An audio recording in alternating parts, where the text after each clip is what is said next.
Shalom, selamat pagi. Terima kasih telah bergabung di GBS Kapernaum. Kita akan mulai ibadah pagi hari ini. Sebelum beribadah kita boleh berdoa terlebih dahulu. Terima kasih Tuhan Yesus buat kebaikan-Mu dalam hidup kami. Kami boleh dalam keadaan sehat, kami boleh melayani nama-Mu semua karena kemurahan nama-Mu Tuhan. Kau sertai para jemaat yang belum tampak hadir, kau sertai dimanapun berada. Kau sertai melindungi sehingga kami boleh berkumpul bersama memuliakan nama-Mu. Dan Kau juga berkati saudara kami yang sudah hadir Tuhan. Kau sertai supaya kami boleh buka hati kami untuk memuji dan memuliakan nama-Mu. Terima kasih Tuhan Yesus, Engkau sungguh baik dan luar biasa. Dan kami akan memulai ibadah pada pagi hari ini mulai dari awal, pertengahan hingga akhirnya. Hanya di dalam nama Tuhan Yesus kami sudah berdoa dan mengucap syukur. Haleluya. Amin.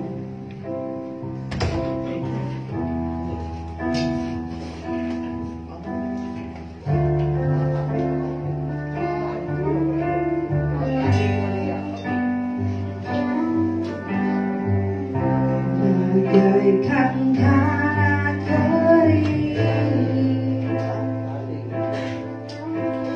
yang merindukan air,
Rasakan bahwa Tuhan itu luar biasa. Terima kasih Tuhan Yesus buat kebaikan. Kami percaya Bapa, dengan kami boleh memuji dengan ketulusan hati kami.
kita tenang, aman di dalam lindungan Tuhan. Amin. Beritahu kanan kiri, tenang, ada Tuhan Yesus. Ya, haleluya. Oke, kita siap memuji nama Tuhan lebih dan lebih lagi. Ya, satu orang berarti belum sarapan. Oke, siapa siap memuji nama Tuhan? Gak kompak, Kapernaum harusnya kompak. Haleluya, begitu ya. Ya, oke. Mari, siap memuji nama Tuhan? Haleluya. Oke, musik. Oke, siapa yang jadi joget sama saya? Sekarang.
Singerku kok lemes ya tadi ya?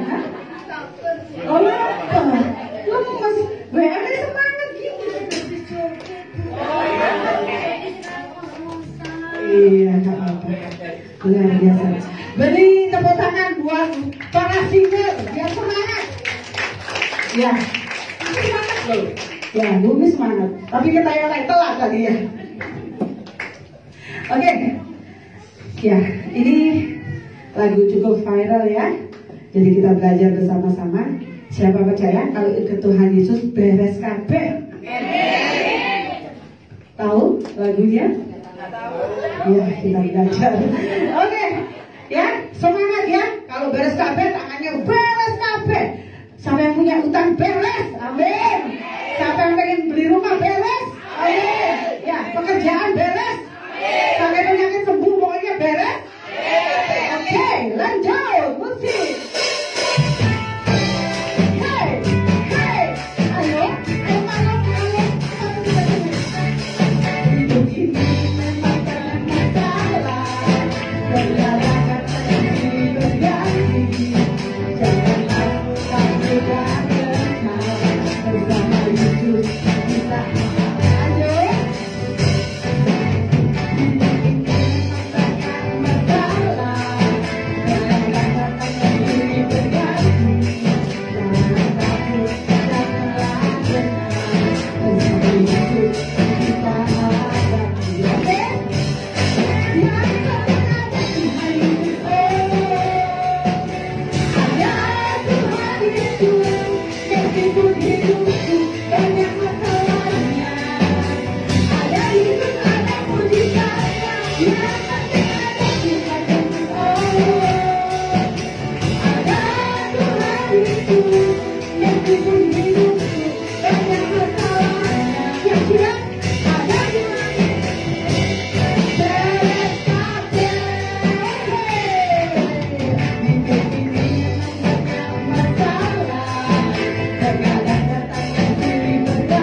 Saya sudah berkeringat. Terima kasih Tuhan Yesus memberkati. Haleluya.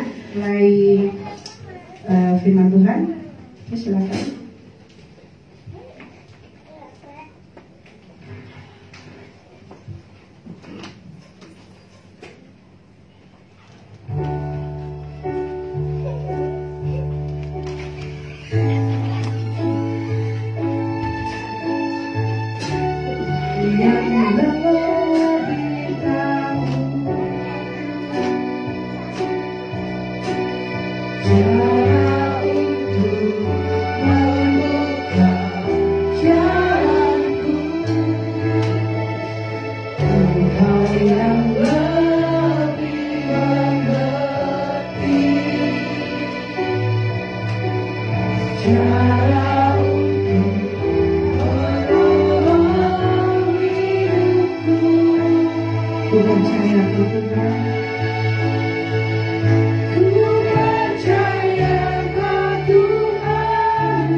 Kami percaya kepada Engkau Allah kami yang tidak pernah gagal. Engkau Allah yang tidak pernah lalai untuk menepati janji-janji Tuhan yang Tuhan sudah berikan kepada kami umat-Mu. Terima kasih buat pagi hari ini. Kami juga memuji, memuliakan dan menyembah Engkau Tuhan. Engkau lah Tuhan dan juru selamat hidup kami ya Tuhan. Kami juga sudah mendengar kesaksian semuanya untuk memuliakan nama Tuhan yang luar biasa. Tiba saatnya kalau sebentar lagi kami akan mendengarkan firman Tuhan. Mari Engkau Roh Kudus tolong kami, tolong hamba-Mu yang tidak bisa berbuat apa-apa tanpa Engkau Tuhan. Kami menyadari keterbatasan kami ya Tuhan. Nyatakan urapan-Mu atas setiap kami yang ada di tempat ini, supaya kami boleh menerima dan mengerti akan kebenaran firman Tuhan. Dan kami percaya biarlah melalui apa yang sudah kami dengar, kami juga boleh melakukan firman Tuhan. Terima kasih, kuasai sepenuhnya hati dan pikiran kami. Kami siapkan hati kami untuk mendengarkan firman Tuhan. Dan kami sambut firman Tuhan yang hidup dan berkuasa itu hanya di dalam nama Tuhan Yesus Kristus. Mari yang siap mendengarkan firman Tuhan kita katakan amin.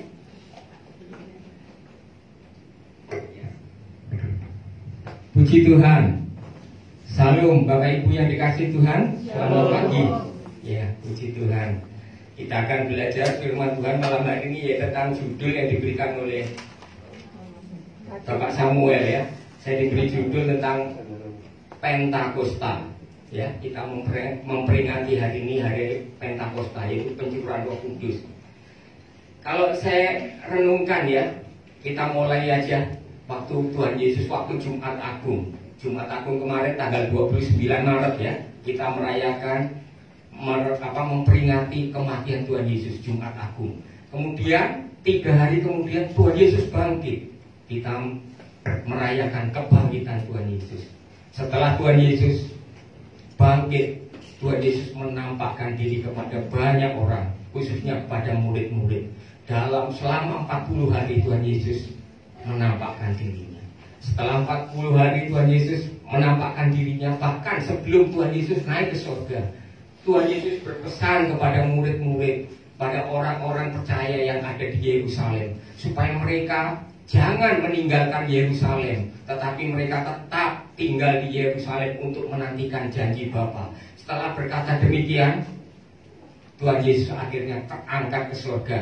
Kita peringati kemarin tanggal 9 ya, 9 Mei kenaikan Tuhan Yesus ke surga. Sekarang tanggal 19, 10 hari kemudian kita peringati ini adalah pencurahan Roh Kudus. Seperti yang disebutkan di Kisah Para Rasul ya, Kisah Para Rasul pasal 2 ayat 1 sampai dengan 13. Itu tentang peristiwa Pentakosta ya. Kita baca 3 ayat aja. Kisah Rasul pasal 2 ayat 1 sampai dengan 3 dulu ya. Mungkin bisa dibantu. Kisah Rasul pasal 2 ayat 1 sampai dengan 3.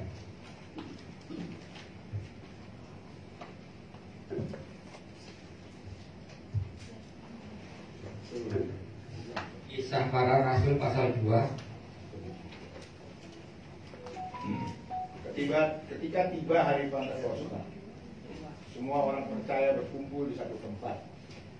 Tiba-tiba turunlah dari langit suatu bunyi seperti tiupan angin keras yang memenuhi seluruh rumah di mana mereka duduk. Dan tampaklah kepada mereka lidah-lidah seperti nyala api yang bertebaran dan hinggap pada mereka masing-masing. Ya, puji Tuhan. Itu peristiwa Pentakosta yang terjadi. Ini luar biasa ya. Memang ini sudah dinubuatkan bahwa Tuhan akan mencurahkan rohnya ke atas kita semua. Waktu itu dipenuhi, yaitu pada waktu peristiwa Pentakosta, setelah 10 hari setelah Tuhan Yesus naik. Pada siang hari ini kita akan belajar beberapa hal, pelajaran-pelajaran ya. Mungkin saya waktu mendengar saya diberi tema Pentakosta, bagi saya ini agak sulit ya. Terus terang saya sulit, saya mungkin hanya bisa berdoa dan hanya saya bisa berusaha dengan pertolongan Tuhan. Kita pada siang hari ini kita akan belajar. Ada 5 pokok yang akan kita pelajari. Yang pertama yaitu sebutan lain dari Roh Kudus. Ya, Pentakosta itu kan pencurahan Roh Kudus ya. Sebutan lain dari Roh Kudus. Ya. Yang pertama Roh Kudus juga disebut penolong. Itu ada di Yohanes pasal 14 ayat 16. Yohanes pasal 14 ayat 16 itu jelas di situ dikatakan bahwa Roh Kudus itu penolong bagi kita ya. Yohanes pasal 14 ayat 16. Kemudian juga Roh Kudus disebut roh kebenaran. Itu di Yohanes pasal 14 ayat 17. Dan yang terakhir Roh Kudus disebut penghibur. Penghibur. Yohanes 14 ayat 26. Mungkin kita sudah nggak asing dengan ayat-ayat firman Tuhan ini. Ini semua ada di Alkitab kita, bahwa Roh Kudus itu adalah penolong, roh kebenaran, dan penghibur bagi kita. Kita lanjut ya. Sekarang peranan Roh Kudus bagi kita orang-orang percaya atau anak-anak Tuhan ya. Bahwa Roh Kudus, Tuhan Yesus kan mengatakan, aku akan pergi kepada Bapa. Dan setelah Tuhan Yesus pergi naik ke surga, Tuhan akan mencurahkan Roh Kudusnya, mengirim seorang penolong yang lain. Dan kita tahu bahwa Roh Kudus itu luar biasa. Itu salah satu dari pribadi Allah kita, Bapa, Anak, dan Roh Kudus. Ini Roh Kudus ini yang luar biasa. Setelah kenaikan Tuhan Yesus, Tuhan tidak meninggalkan kita sendirian di muka bumi ini. Tuhan tidak membiarkan kita yatim piatu, tapi Tuhan mengirim Roh Kudus yang akan menyertai kita ya, selama-lamanya. Seperti dikatakan di 1 Korintus pasal 3 ayat 16 ya, bahwa tubuh kita ini adalah bait Allah. Tubuh kita ini bait Allah, dan Roh Allah atau Roh Kudus itu diam di dalam kita. Kemudian 1 Korintus pasal 19 ayat 3 itu juga dikatakan bahwa tubuh kita ini bait Roh Kudus. Karena tubuh kita bait Roh Kudus, ini bukti bahwa bahwa Roh Kudus itu menyertai kita senantiasa. Kita akan belajar tentang peranan Roh Kudus bagi kita orang-orang percaya, anak-anak Tuhan. Ya, ini poin yang kedua, peranan dari Roh Kudus. Yang pertama kalau kita baca ya, mengajarkan segala sesuatu kepada kita. Ya, mengajarkan, Roh Kudus itu mengajarkan kepada kita segala sesuatu kepada kita. Kalau kita sakit hati, jengkel dengan orang lain, saya percaya Roh Kudus itu mengajarkan kepada kita. Untuk apa? Untuk mengampuni, memaafkan. Kalau kita melihat orang yang dalam kesusahan, pasti saya percaya kita melihat orang seperti ini, Roh Kudus pasti bicara untuk kita bisa menolong. Jadi Roh Kudus itu jelas fungsinya bagi hidup kita itu, bahwa Roh Kudus itu mengajarkan kepada kita segala sesuatunya. Yang kedua, Yohanes pasal 14 ayat 26 juga ya. Mungkin bisa dibaca aja, Yohanes pasal 14 ayat 26. Yohanes pasal 14 ayat 26.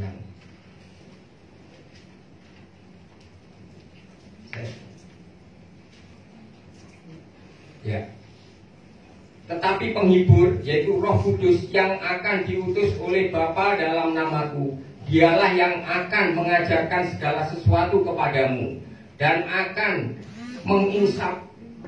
mengingatkan kamu akan semua yang telah kukatakan kepadamu. Jadi Roh Kudus itu mengingatkan kita akan semua yang Tuhan Yesus pernah katakan waktu ada di muka bumi. Mengingatkan kita akan firman Tuhan. Ini luar biasa. Kadang-kadang kita itu juga terbatas ya kemampuan kita, otak kita untuk mengingat atau menghafal firman Tuhan. Tapi seketika itu juga Roh Kudus itu bisa mengingatkan kita. Saya pernah mengalami seperti kekurangan air anggur ya. Kekurangan air anggur itu ada kan di perjamuan Kana itu ada pesta perkawinan di Kana. Kemudian tuan rumahnya ini kekurangan anggur. Kemudian Ibu Yesus cuma berkata saja, mereka kekurangan air anggur. Waktu itu firman ini menjadi apa ya? Ingat saya, diingatkan gitu. Saya waktu itu memang nggak kekurangan air anggur, tapi saya kekurangan uang. Ada kewajiban yang harus saya bayar, dan saya nggak punya uang, sudah mentok ini. Saya cuma ingat waktu itu, sudah itu hari Sabtu itu. Saya cuma ngomong, saya seperti diingatkan. Maria itu cuma lapor sama Tuhan Yesus bahwa mereka kekurangan air anggur. Begitu saya waktu itu di mobil saya diingatkan seperti itu, sampai rumah saya berdoa. saya berdoa. Saya juga lapor, Tuhan hari ini saya kekurangan air anggur, dalam arti kekurangan keuangan. Saya ada kewajiban untuk membayar. Itu sudah jam 2, jam setengah 3. Nggak lama. Sampai baru sekali kejadian ada orang datang ke toko saya membeli barang, dan barangnya membeli kasihku. Dan itu ada contohnya memang di depan toko, tapi dia mau minta pesan karena mau yang baru. Anehnya kalau barang pesanan biasanya cuma ngasih uang muka, tapi itu dibayar lunas. Dibayar lunas itu mungkin kejadian tahun 2018. Luar biasa, dengan dibayar lunas saya pun dapat uang sehingga saya bisa membayar itu. Jadi Roh Kudus itu mengingatkan kita akan firman Tuhan yang pernah kita baca. Karena itu kita penting sekali untuk membaca firman Tuhan, merenungkan firman Tuhan setiap hari. Dan yang ketiga, peranan Roh Kudus tadi mengajarkan segala sesuatu. Kedua, mengingatkan kamu akan semua yang telah kukatakan kepadamu. Yang ketiga, menginsafkan dunia akan dosa, ya, menginsafkan dunia akan dosa. Tujuannya supaya dunia itu, Roh Kudus itu memanggilnya dunia itu supaya bertobat, mengingatkan akan dosanya untuk bisa bertobat. Kemudian selain menginsafkan dunia akan dosa, akan kebenaran. Jadi Roh Kudus akan menyatakan standar kebenaran dari Allah, bukan standar kebenaran manusia. Kalau standar kebenaran manusia bisa relatif, menurut dia benar, tapi bisa menurut orang lain salah. Tetapi Roh Kudus menyatakan standar yang baku, yang pasti, yaitu standar kebenaran Allah. Itu Roh Kudus yang menyatakan. Dan juga Roh Kudus akan penghakiman oleh Kristus atas iblis, ya. Itu juga di Yohanes pasal 16 ayat 8 sampai dengan 11, ya. Yohanes pasal 16. Jadi penghakiman bahwa Kristus nanti akan menghakimi kita semua dan iblis juga. Kalau iblis kita tahu tempatnya sudah. Puji Tuhan. Dan saya lanjutkan yang poin keempat, memimpin kita ke dalam seluruh kebenaran dan memberitakan kepada kita hal-hal yang akan datang. Yohanes pasal 16 ayat 13, ya. Yohanes pasal 16 ayat 13. Memimpin kita dalam seluruh kebenaran. Jadi benar-benar Roh Kudus itu memimpin kita saat kita di dalam pekerjaan, saat kita mengalami hal-hal yang tidak terduga, kita bisa berdoa dan percayalah Roh Kudus bisa memimpin kita. Saat kita mau mengambil keputusan juga, Roh Kudus kita perlukan, kita sangat-sangat memerlukan Roh Kudus untuk memimpin kita supaya kita tidak sesat, tidak salah mengambil keputusan. Dan dikatakan di sini Roh Kudus juga sanggup memberitakan hal-hal yang akan datang, ya. Kita lanjutkan. Yang kelima itu tadi memimpin kita ke dalam seluruh kebenaran dan memberitakan kepada kita hal-hal yang akan datang. Yang kelima, Roh Kudus yang berkata-kata untuk kita. Roh Kudus yang akan berkata-kata untuk kita. Kapan Roh Kudus itu berkata-kata untuk kita? Kalau kita baca di Markus pasal 13 ayat 11, di situ Tuhan Yesus bicara bahwa itu Tuhan Yesus mengabarkan tentang bahwa kita akan mengalami aniaya, penderitaan. Jika kamu nanti diserahkan ke mahkamah agama atau ke penguasa-penguasa dunia ini, kita nggak perlu khawatir apa yang harus kita katakan, karena Roh Kudus jelas nanti akan berkata-kata untuk kita saat kita dihadapkan kepada mereka. Roh Kudus yang mengaruniakan kepada kita untuk kata-kata kita, sehingga kata-kata kita yang keluar saat kita diperhadapkan dengan pengadilan yang ada di muka bumi ini, Roh Kudus yang akan berkata-kata. Dan saya percaya jika Roh Kudus yang berkata-kata, mungkin manusia bisa heran dan tidak ada kuasa pun yang bisa sanggup melawan apa yang dikatakan oleh Roh Kudus. Ya, jadi Roh Kudus akan berkata-kata untuk kita, ya. Di Markus pasal 13 ayat 11 juga disebut di Matius pasal 10 ayat 19 sampai dengan 20. Kita lanjutkan yang keenam. Roh Kudus, ya, peranan Roh Kudus membantu kita dalam kelemahan kita untuk berdoa. Itu ditulis di Roma pasal 8 ayat 26. Roma pasal 8 ayat 26, ya. Karena kita itu banyak kelemahan. Untuk berdoa saja kadang-kadang kita tidak tahu. Ini disebutkan di Roma 8 ayat 26.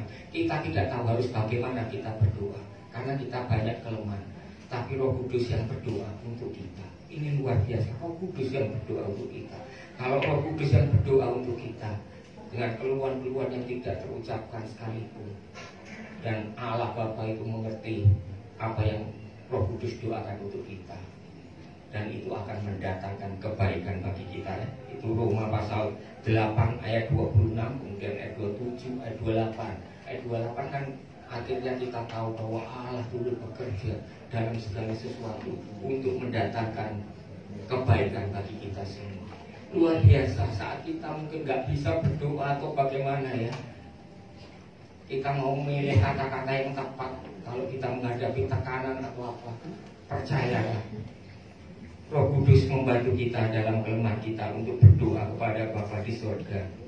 Yang ketujuh ya, peranan Roh Kudus bersaksi bersama-sama dengan kita bahwa kita adalah anak-anak Allah. Jadi Roh Kudus itu bersaksi bersama-sama dengan kita bahwa kita adalah anak-anak Allah. Roma pasal 8 ayat 16. Roma pasal 8 ayat 16.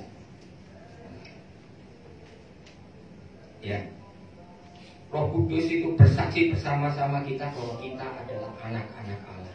Kita ini memang anak-anak Allah. Ya, saya selipin kesaksian ya. Kalau peranan Roh Kudus dalam hidup kita ini, memang setiap kali kita kalau menghadapi masalah pasti kita berdoa lah. Kadang-kadang kita berdoa dalam hati, Roh Kudus tolong Kak, tolong saya atau tolong, minta pertolongan, minta pimpinan, minta hikmat dari Roh Kudus. Saya pernah ini kesaksian saya ini benar-benar terjadi, saya lupa tahunnya. Saya pernah parkir di sebuah bank, kemudian mobil saya sudah parkir benar, kemudian diserempet orang, diserempet oleh mobil lain lah, dalam kondisi parkir di dalam gedung bank itu.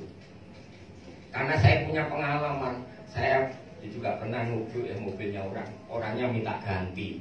Apalagi pernah nyenggol dikit ya minta ganti. Mungkin nggak sadar. Waktu saya diberitahu oleh security satpam yang ada di bank itu bahwa mobilnya bapak diserempet, jadi ada beset lah tapi nggak parah. Apa yang di dalam hati saya? Saya mau memberi pelajaran. Itu yang dalam hati saya pokoknya saya mau ngasih pelajaran sama bapak. Nggak tahu saya pak, ternyata seorang supir, dia bukan pemilik mobilnya, dia seorang supir. Tapi hati saya tetap, saya mau memberi pelajaran. Enggak, saya cuma maafkan begitu saja, enggak. Dalam hati saya mau memberi pelajaran. Ya mungkin dengan denda atau apa. Iya memang, setelah ketemu bapak itu minta maaf. Pak, tapi saya nggak bisa kalau cuma minta maaf. Bapak udah ngores mobil saya kok kayaknya ya harus saya minta denda gitu. Minta uang lah istilah gitu. Bapak itu udah ngomong, nggak punya uang, nggak apa. Nggak bisa pak, saya juga pernah kok saya begitu. Oh, akhirnya dia benar-benar mengeluarkan uang, dikasihkan saya uang 50.000. Mungkin yang itu yang ada pada bapak supir. Setelah saya terima, wah, saya seperti diingatkan, kamu mau memberi pelajaran kepada bapak yang menyerempet mobilmu. Seandainya kamu nggak minta uang itu pun, kamu nggak pakai terima uang itu pun, bapak itu sudah kapok dalam hatinya. Bapak itu pasti nggak sengaja menabrak mobilmu. Saya kembalikan uang itu, tapi hati saya penuh damai sejahtera. Itu yang Roh Kudus ikatkan ya. Kemudian saya pernah pada waktu pandemi itu. Pandemi kan kita tahu ya, ekonomi lesu, pekerjaan, toko juga mulai sepi. Suatu saat ada kirim barang di saat pandemi itu ya. Mungkin bulan Maret kalau nggak salah, nggak tahu lupa saya, 2021 mungkin ya, kemungkinan itu. Anak pegawai saya mengirim barang, kemudian apa yang terjadi? Kepleset. Karena kepleset, dia ngangkat berdua, salah satu kepleset, barangnya jatuh, akhirnya rusak kan? Rusak, ya orangnya nggak mau terima, ya bawa pulang. Padahal saya berharap itu setelah kirim barang kita dapat uang, karena ini pandemi ya, udah lama nggak pernah kirim barang. Ini giliran mau kirim barang, barangnya ditolak karena jatuh, rusak barangnya. dalam hati saya, oh ini pegawai saya ini gimana ya, kurang ajar atau gimana, nggak konsentrasi atau apa, kok bisa kepleset sih, terus pasti orang ini ngelamun atau gimana. Itu dalam pikiran saya, pengennya marahin gitu. Tapi apa yang terjadi saat saya memikirkan itu, saat saya menunggu istri saya ya, memang peristiwa itu cuma saya dengar dari telepon ya, saya belum ketemu dengan orangnya, tapi saya udah sepertinya udah marah gitu. Enaknya orang ini didenda aja, maksudnya dikasih pelajaran ya, seperti gitulah. Saya waktu menunggu istri saya, waktu itu ada keperluan sedikit, saya di mobil nunggu. Apa yang Tuhan Yesus, apa Roh Kudus katakan dalam hati saya? Ini musim hujan, kemudian pegawaimu ngirim barang kepleset. Ya wajar itu, wajar, orang bisa kepleset, semua orang bisa kepleset. Terus saya diingatkan, bayangkan kalau dia kepleset itu di toko saya, waktu itu toko saya lagi bangun, saya renovasi. Bayangkan kalau dia kepleset dari lantai 3, itu kemudian jatuh ke bawah, kamu akan lebih susah lagi. Oh iya, langsung saya mengampuni, saya bisa menerima semua dengan baik. Puji Tuhan. Kita masuk dalam poin yang ketiga, karunia Roh Kudus. Ini poin yang ketiga, karunia Roh Kudus ya. Peranan Roh Kudus yang ketiga ya. Tadi peranan Roh Kudus bagi kita orang-orang percaya ada 1, 2, 3, 4, 5 sampai 7. Mungkin ada lagi kalau kita baca ya. Sekarang kita lanjutkan tentang karunia Roh Kudus. 1 Korintus pasal 12 ayat 8 sampai dengan 10. Mungkin nggak perlu dibaca, saya percaya kita semua tahu bahwa ada karunia Roh Kudus. Karunia itu pemberian dari Roh Kudus. Ada 9 karunia Roh Kudus ya. Saya sebutkan, berkata-kata dengan hikmat, yang kedua berkata-kata dengan pengetahuan, yang ketiga iman, yang keempat menyembuhkan, yang kelima kuasa mengadakan mujizat, yang keenam bernubuat, yang ketujuh membedakan bermacam-macam roh, yang kedelapan bahasa roh, dan yang kesembilan menafsirkan bahasa roh. Ini karunia Roh Kudus Tuhan berikan kepada kita untuk kepentingan bersama, bukan untuk kepentingan kita sendiri ya, pribadi sendiri, sehingga kita bisa membanggakan diri kita sendiri, sehingga kita meninggikan diri sendiri. Tidak, tapi ini Tuhan berikan sebagai karunia Roh Kudus kepada umat Tuhan, kepada anak-anak Tuhan yang percaya kepada Tuhan Yesus Kristus. Ini tentang karunia Roh Kudus. Saya lanjutkan. Selain karunia Roh Kudus yang 9 itu, Roh Kudus, saat Roh Kudus ada di dalam hidup kita, ada karya Roh Kudus, yaitu Roh Kudus memberi buah roh. Buah roh itu harus terjadi di dalam hidup kita saat kita dipenuhi oleh kuasa Roh Kudus, oleh Roh Kudus itu sendiri. Tentu kita akan menghasilkan buah roh. Tidak mungkin kita yang ngomong, saya bicara misalnya, saya ngomong, saya dipenuhi Roh Kudus, tapi perbuatan saya ini melawan atau tidak sesuai dengan firman Tuhan. Tidak mungkin. Kalau saya bicara, saya dipenuhi Roh Kudus, tapi saya menyakiti orang lain, tapi saya melakukan hal-hal yang berlawanan dengan kehendak Tuhan, itu tidak mungkin. Karena itu sebagai anak-anak Tuhan yang dipenuhi Roh Kudus, sudah sepadan, sudah pasti, logikanya sudah ya, harus kita ada buah-buah roh, karakter kita. Ada 9 juga buah roh di Galatia pasal 5 ayat 22 sampai dengan 23. Ada 9 buah roh, yaitu kasih, sukacita, damai sejahtera, kesabaran, kemurahan ya. Kemurahan, jadi kita sebagai anak-anak Tuhan harus memiliki kemurahan hati, seperti Bapa kita di surga juga adalah murah hati. Kemudian kesetiaan, kelemah lembutan, dan yang terakhir yang ke-9 penguasaan diri. Ya, biarlah kita benar-benar, kadang-kadang kita juga nggak punya loh penguasaan diri, nggak ada. Kadang-kadang kita juga menjadi orang yang nggak sabar. Bukankah itu seringkali terjadi di dalam hidup kita, entah di tengah-tengah keluarga atau di dalam pekerjaan, kita nggak sabar, sedikit-sedikit gampang marah atau gampang emosi ya. Tapi renungkan firman Tuhan.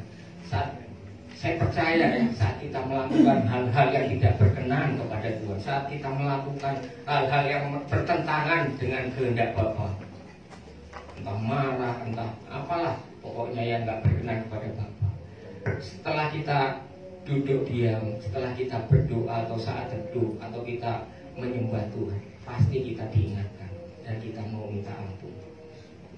Itu memang sering ya kita mengalami, mungkin sepanjang hari atau pagi-pagi saat kita berdoa kepada Tuhan, atau siang hari saat kita baru saja melakukan dosa, melakukan hal-hal yang bukan memuliakan nama Tuhan tapi mempermalukan Tuhan. Kita tertegur, kita ditegur, dan kita bisa minta ampuni Tuhan. Ampuni kalau tadi kita atau sudah melakukan ini membuat orang apa ya, pada kita itu kan terang atau garam dunia, terang dunia, tapi saya tidak menjadi terang, tidak bisa menjadi garam bagi orang-orang di sekitar kita. Ampuni, karena kita harus memiliki buah roh itu. Ada 9 buah roh yang Tuhan berikan kepada hidup kita saat Roh Kudus memenuhi hidup kita. Memang saya percaya sekali saat Roh Kudus ada di dalam hidup kita, memenuhi hidup kita, maka perilaku kita, karakter kita pasti sesuai dengan firman Tuhan. Ada 9 buah roh: kasih, sukacita, damai sejahtera, kesabaran, kemurahan, kebaikan, kesetiaan, kelemah lembutan, dan penguasaan diri. Itulah buah roh yang harus ada di dalam hidup kita. Melalui buah roh ini saya percaya nama Tuhan dipermuliakan, Tuhan Yesus disanjung dan dipermuliakan di dalam hidup kita. Amin. Lanjutnya poin yang terakhir ya, yang poin kelima ini, sikap kita kepada Roh Kudus ya. Roh Kudus, sikap kita. Yang pertama ya, ada ayat di 1 Tesalonika 5 ayat 19. Jangan padamkan Roh Kudus ya. Kita nggak boleh memadamkan Roh Kudus. Jangan padamkan Roh Kudus. Itu 1 Tesalonika 5 ayat 19. Artinya apa? Kita nggak boleh memadamkan Roh Kudus. Jangan padamkan. Saya percaya kita semua yang percaya dan menerima Tuhan Yesus sebagai Tuhan dan Juru Selamat, di dalam hati kita itu sudah ada Roh Kudus. Dan Roh Kudus ini nggak boleh kita padamkan. Kita tidak boleh mengabaikan atau mengesampingkan Roh Kudus yang ada di dalam hidup kita. Mengabaikan misalnya apa itu? Roh Kudus itu ya, tentang karunia atau buah roh atau karakter yang baik yang dikehendaki Tuhan dalam hidup kita. Contohnya begini aja, saat hati kita digerakkan atau Roh Kudus seperti bicara, berdoa. Seharusnya kita juga harus berdoa itu.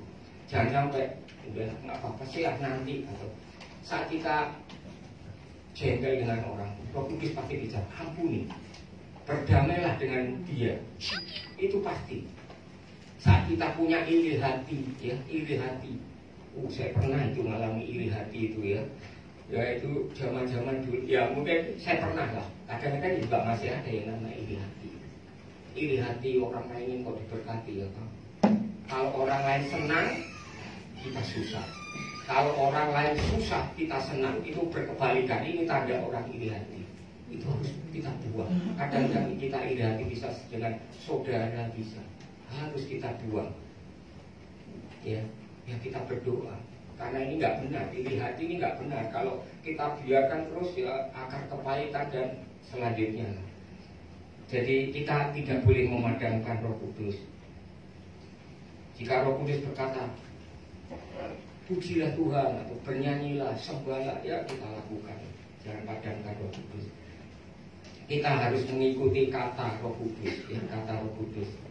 Dan saya percaya kata Roh Kudus, apa yang Roh Kudus katakan di dalam hidup kita tidak pernah bertentangan dengan firman Tuhan. Yang kedua, sikap kita terhadap Roh Kudus. Janganlah kamu mendukakan Roh Kudus. Ini Efesus pasal 4 ayat 30. Kita nggak boleh mendukakan Roh Kudus. Mendukakan itu kan apa ya? Menggelisahkan ya. Sebaliknya kita harus menyukakan atau menyenangkan Roh Kudus ya. Menyenangkan Roh Kudus. Jangan sampai kita mendukakan Roh Kudus. Mendukakan Roh Kudus itu dengan apa? Kalau kita baca di Efesus pasal 4 tadi ayat 25 sampai 29. Tadi di situ dikatakan tentang dusta ya. Buanglah dusta dan berkatalah benar. Itu kalau kita berkata dusta dan kita tidak berkata benar, itu artinya kita mendukakan Roh Kudus. Jika marah, janganlah kamu berbuat dosa. Kan dikatakan seperti itu. Janganlah kamu marah sehingga kamu berbuat dosa. janganlah matahari terbenam sebelum padam amarahmu. Jangan beri kesempatan kepada iblis, itu dikatakan di Efesus pasal 4 ayat 25 sampai dengan 29. Jangan mencuri, jangan berkata-kata dengan kata-kata kotor, jangan perkataan kotor jangan ada padamu, ya. Dengan begini, dengan berbuat seperti ini, kita tidak mendukakan Roh Kudus. Sebaiknya biarlah kita menyenangkan, menyukakan Roh Kudus, menyukakan hati Roh Kudus, ya. Mungkin ini di Roma pasal 12 ayat 11 ya dikatakan biarlah roh kita menyala dan layanilah Tuhan. Roma 12 ayat 11. Biar kita itu roh kita menyala-nyala dan layanilah Tuhan. Semangat untuk melayani Tuhan, semangat untuk benar-benar bekerja sama, sepakat dengan Roh Kudus, ya. Senangkan Roh Kudus dengan melakukan, mengikuti kehendak Bapa di surga, kehendak Roh Kudus atau kehendak Tuhan Yesus. Senangkan Roh Kudus dengan cara seperti ini. Saat kita melakukan firman Tuhan, saya percaya Roh Kudus disenangkan. Yang ketiga, jangan menghujat Roh Kudus atau menentang Roh Kudus, ya. Tentu ini jangan sampai kita menghujat Roh Kudus atau menentang Roh Kudus. Itu seperti di Matius pasal 12 ayat 31 sampai dengan 32. Matius pasal 12 ayat 31 sampai dengan 32. Saya minta bisa ditayangkan. Matius pasal 12 ayat 31 sampai dengan 32. Matius pasal 12, ya. Sebab itu aku berkata kepadamu, segala dosa dan hujat manusia akan diampuni, tetapi hujat terhadap Roh Kudus tidak akan diampuni. Ayat 32. Apabila seorang mengucapkan sesuatu menentang anak manusia, menentang Tuhan Yesus, ia akan diampuni. Tetapi jika ia menentang Roh Kudus, ia tidak akan diampuni. Di dunia ini tidak, dan di dunia yang akan datang pun tidak. Jadi jangan sampai kita menentang atau menghujat Roh Kudus. Lakukanlah kehendak Bapa di surga. Itu jaminan kalau kita mau melakukan kehendak Bapa di surga seperti yang Tuhan kehendaki di dalam firman Tuhan. Berarti kita tidak menentang, melawan Roh Kudus, ya. Jangan sampai kita melawan Roh Kudus. Ini hubungannya dengan keselamatan, ini menghujat itu, ya. Memang orang yang mungkin ya dimulai dari memadamkan, kemudian mendukakan Roh Kudus, lama-lama orang tersebut itu gimana ya? Sudah nggak percaya, sudah nggak percaya dengan Tuhan Yesus, nggak percaya, meninggalkan, akhirnya meninggalkan.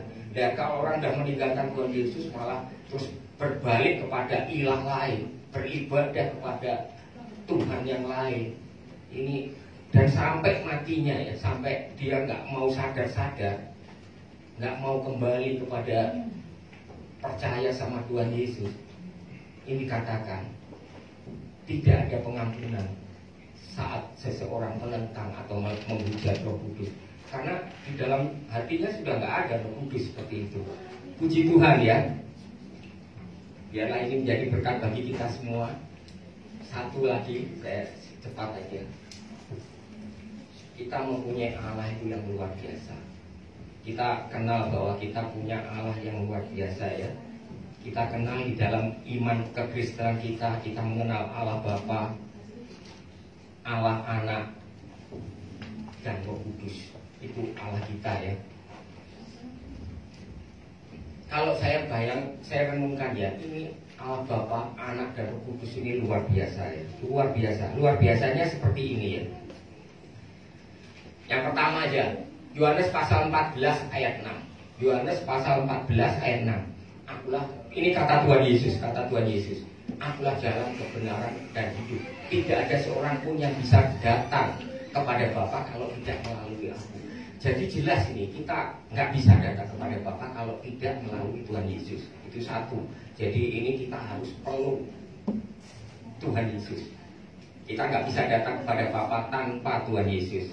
Kemudian kita juga di Matius, ya, ini kok ayatnya. Nah, ini Matius pasal 16 ayat 17. Ini lain lagi. Matius ayat 16 ayat 17 itu tentang Petrus. Waktu itu Petrus ditanya, kata orang siapakah aku ini? Kemudian Simon Petrus tanya, engkau adalah Mesias, anak Allah yang hidup. Kemudian Tuhan Yesus ngomong, itu bukan kamu yang mengatakan, bukan manusia yang mengatakan, tetapi Bapakku yang menyatakan itu kepadamu. Jadi seseorang bisa mengaku bahwa Tuhan Yesus itu Tuhan dan Juru Selamat. Ada peranan Bapa di surga, ada peranan Bapa di surga. Seperti Yohanes pasal 6 ayat 44 bisa dibaca. Yohanes pasal 6 ayat 44 bisa ditayangkan ya. Tinggal Yohanes pasal 6 ayat 44. Yohanes pasal 6 ayat 44. Ini peranan Bapa ya. Saya bacakan. Tidak ada seorang pun yang dapat datang kepadaku. Ini kata Tuhan Yesus ya. Tidak ada seorang pun yang dapat datang kepadaku jikalau ia tidak ditarik oleh Bapa yang mengutus aku. Dan ia akan kubangkitkan pada akhir zaman. Jadi kalau kita bisa datang kepada Tuhan Yesus itu karena Bapa yang menarik kita. Karena Bapa itu pekerjaan Bapa. Dan yang terakhir ini pekerjaan Roh Kudus ya. Pekerjaan Roh Kudus itu dikatakan di sini Roh Kudus ya. Roma pasal 8 ayat 15. Roma pasal 8 ayat 15. Roma pasal 8 ayat 15 ya. Bisa ditayang Roma 8 ayat 15. Sebab kamu tidak menerima roh perbudakan yang membuat kamu menjadi takut lagi, tetapi kamu telah menerima roh yang menjadikan kamu anak-anak Allah. Oleh roh itu, oleh Roh Kudus kita dapat berseru ya Aba ya Bapa. Oleh Roh Kudus kalau kita bisa berseru mengakui Bapa kita di surga itu karena Roh Kudus. Satu ayat terakhir 1 Korintus 12 ayat 3. 1 Korintus 12 ayat 3. 1 Korintus 12 ayat 3. Ya. Karena itu aku mau meyakinkan kamu bahwa tidak ada seorang pun yang berkata oleh Roh Allah dapat berkata terkutuklah Yesus. Nggak ada. Kalau kita oleh Roh Allah ada di dalam kita nggak mungkin kita berkata terkutuklah Yesus. Dan yang terakhir, dan tidak ada seorang pun yang dapat mengaku bahwa Yesus adalah Tuhan selain oleh Roh Kudus. Saya percaya Bapak Ibu semua di sini yang mengaku bahwa Tuhan Yesus adalah Tuhan dan Juru Selamat kita, itu bukti bahwa di dalam diri Bapak Ibu semua ada Roh Kudus.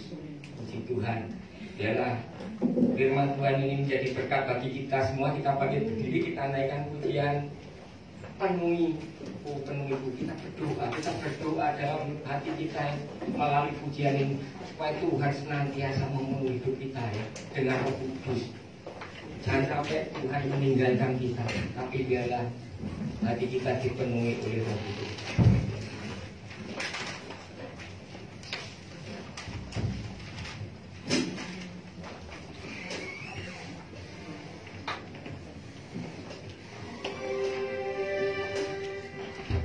Biarlah ini menjadi kerinduan kita semua. Saat kita di dalam keluarga, di tengah pekerjaan, dimanapun kita berada, kita berdoa penuhi.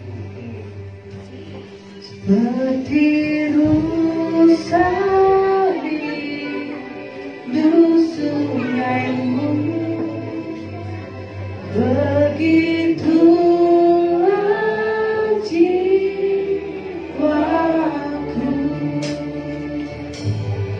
Ya Roh Kudus penuhi aku dengan minyakmu.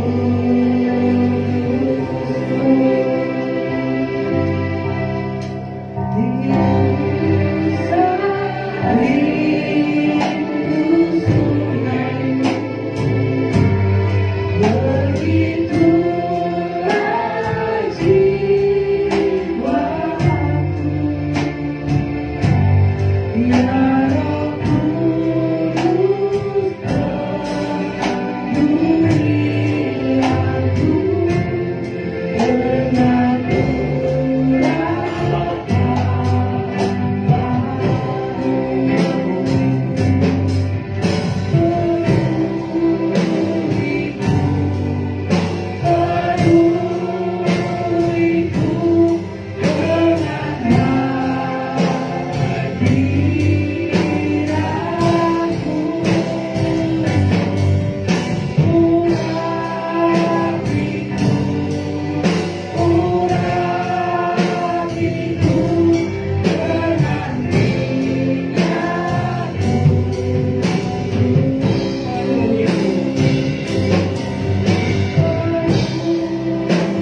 benar-benar kuasa menjamah, biru-biru memulihkan, menyembuhkan, dan menghancurkan kuasa saya menyangkut tubuhnya. Mari kita angkat tangan kita. Tuhan Yesus, yang percaya lewat kuasa-Mu, tadi kami bertindak. Tuhan Yesus, lewat kuasa Roh Kudus-Mu, Kau sendiri Tuhan yang jamah. Saudara kami harus, Tuhan Yesus, yang menurut diagnosa dokter menderita penyakit kanker stadium 4 di paru-parunya, Tuhan Yesus. Saat ini kami bertindak, Kau sendiri yang angkat segala sakit kanker dalam tubuhnya, Kau angkat dalam nama Tuhan Yesus Kristus. Tangan penuh kuasa yang menjamah, biru-biru memulihkan dan menyembuhkan.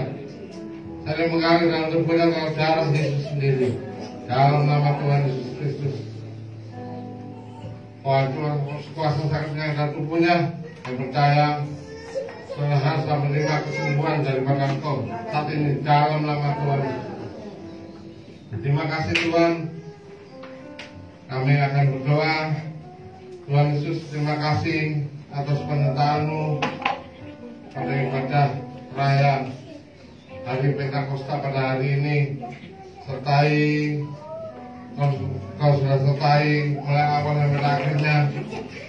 Terima kasih Tuhan Yesus Kristus, Kau berkati seluruh jemaat-Mu yang sudah hadir pada ibadah raya siang hari ini. Kau berkati dalam persatu, dalam usaha, dalam pekerjaan, kesehatan, pelayanan keluarga mereka. Tuhan Yesus, Kau berkati dalam persatu, Tuhan Yesus Kristus. Terima kasih Tuhan. Kau berkati juga kami yang sempat hadir pada siang hari ini. Kau berkati hamba bisa melayani pada siang hari ini. Kau berkati Bapak Yusak Suwarto yang sudah melayani firman pada hari Pentakosta ini. Kau berikan berkat-Mu dan pelayanannya.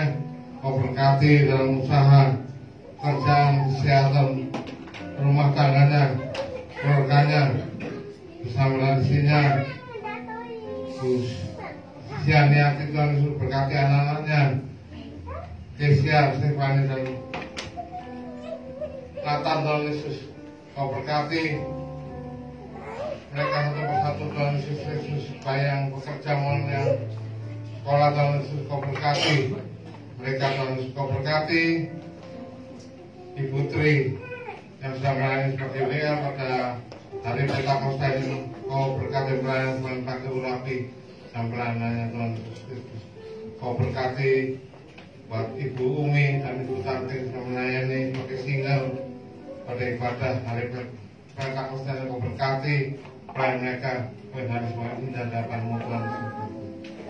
Berkati Pak Andi dan Bu Desi yang sudah melayani sebagai kolektor. Kau berkati pelayan mereka, pelayan hari semua indah hadapan-Mu. Kau berkati Ibu Tanti yang melayani sebagai pengumuman. Kau berkati pelayanan sebagai indah hadapan-Mu. Kau berkati Yosef Lewi yang sudah melayani di sebagai operator SCT. Kau berkati pelayanan sebagai indah hadapan-Mu. Kau berkati juga Pak Hendro yang melayani sebagai sound mixer. Kau berkati pelayanan sebagai indah hadapan-Mu. Pati Michelle sudah melayani sebagai seksi dokumentasi. Kau berkati pelayanan sebagai indah hadapan-Mu. Kau berkati buat saudari Iin dan saudari yang melayani pada sekolah minggu. Berkati pelayanan mereka kepada indah hadapan-Mu. Kau berdoa Tuhan Yesus untuk para pemain musik. Kau berkati saudari Iin sudah memainkan piano, saudari Yoel sudah memainkan bass, saudara Bima sudah memainkan gitar, dan saudara Bepon sudah memainkan drum. Kau berkati pelayan mereka sebagai indah hadapan-Mu Tuhan Yesus. Terima kasih Tuhan, kami saat ini kami berdoa khususnya buat mereka yang sakit Tuhan Yesus. Kami berdoa Tuhan Yesus, karena Tuhan Kau menjamah dan memulihkan Ibu Esther Wiwin yang sakit kakinya, sakit tubuhnya. Kau berkati supaya dia bisa kembali beribadah bersama-sama dengan kami Tuhan Yesus. Kau jamah pulihkan, sembuhkan juga buat Jesslyn yang sakit. Kau jamah pulihkan, sembuhkan Tuhan Yesus. Kau berkati buat Ibu Suwati yang sakit kakinya, jalan Kau sendiri jamah pulihkan kakinya, sehingga tidak sakit penyakit dalam tubuhnya. Seperti Hastan, cucu dari Ibu Asih yang ada benjolan di leher sebelah kiri, dengan tangan kuasa menjawab, bila-bila memulihkan dan menyembuhkan Asta dan jamah pulihkan Ibu Asih yang tangan kanannya sakit dan Yesus, dengan tangan kuasa menjawab, bila-bila memulihkan dan menyembuhkan dan yang percaya Tuhan saat ini Tuhan tangan belum mempaku saat ini menjamah, bila-bila memulihkan dan menyembuhkan mereka sakit dan menerima kesembuhan daripada Engkau dalam nama Tuhan Yesus Kristus.